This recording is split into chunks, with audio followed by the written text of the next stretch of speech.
এটা রেক্টেঙ্গুলার টুল direct selection rectangle নিছি নিয়ে হচ্ছে টেনে দিছি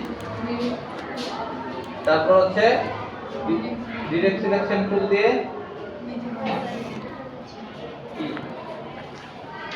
কেটে দিয়েছি তাই না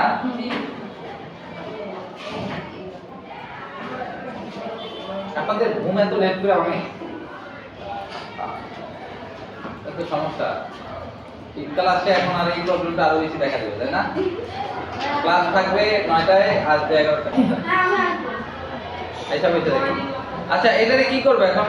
থেকে স্ট্রোকে নিব হ্যাঁ স্ট্রোকে অ্যাপ্লাই যে এটা যদি আমি সলভ করে দিই তাহলেই হয়ে যাবে তাই না হ্যাঁ বুঝেন আপনারা একটু বুঝি এই কন্ট্রোল প্যানেল দিয়ে আছে এটা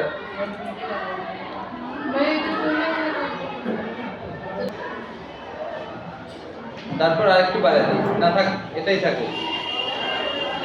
আচ্ছা এটারে এখন কি করব আমরা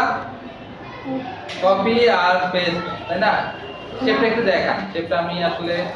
সেটা একটু দেখাবো না, আমাকে দেখানো লাগবে না সবাইকে দেখান এই যে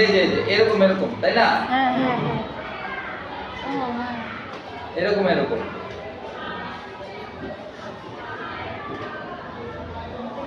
এরকম বানালে আপনার হবে না শেপটা কিন্তু এরকম না এটা আমি কেমনে দেখবো মানে এরকম এক সেকেন্ড দেখানো something wrong area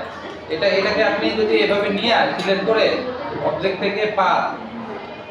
offset path এটা মাইনাসে নেই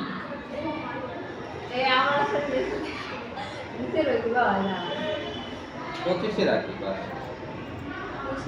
ওকে আচ্ছা কাইটা দিয়ে দিতে হয় এটা একটা ক্লিক করে কাইটা দিয়ে দিতে হয় ইলাস্ট্রেটর দিয়ে আপনি যা খুশি তাই করতে পারেন বাস কোন কি পুরো করবেন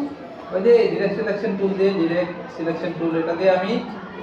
যা এরকম হয়ে গেল কেন